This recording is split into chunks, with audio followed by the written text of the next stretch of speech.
L'inflazione galoppa e i portafogli piangono. In Italia, così in Veneto, dove l'inflazione ha raggiunto la quota massima dell'8,5% nel mese di luglio e in provincia di Treviso l'8,4%. Siamo ai massimi storici dal 1984.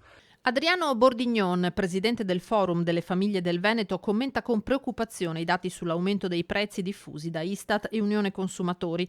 Il Veneto tra le regioni più costose insieme a Trentino e Lombardia, con Treviso a metà strada tra Verona, che segna da luglio 2021 a luglio 2022 un più 9,1%, e Rovigo che si ferma al 7,2%. È come se la nostra comunità diventasse improvvisamente un po' più povera.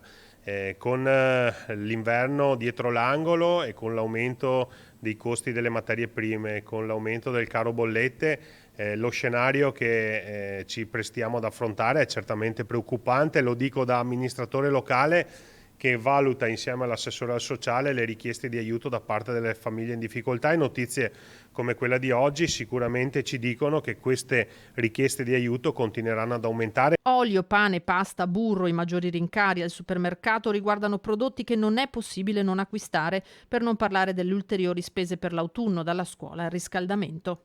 È necessario che la Regione metta a disposizione delle risorse per i nuovi impegni delle famiglie, in particolare per il diritto allo studio, incrementando anche le risorse, il bonus libri, e i comuni facciano altrettanto, cercando di utilizzare il fattore famiglia per valorizzare e per quantificare le tariffe del trasporto e delle mense scolastiche. In 12 mesi per una famiglia trevigiana di 2 persone ha significato spendere 1.955 euro in più, che salgono a 2.656 se i componenti diventano 4.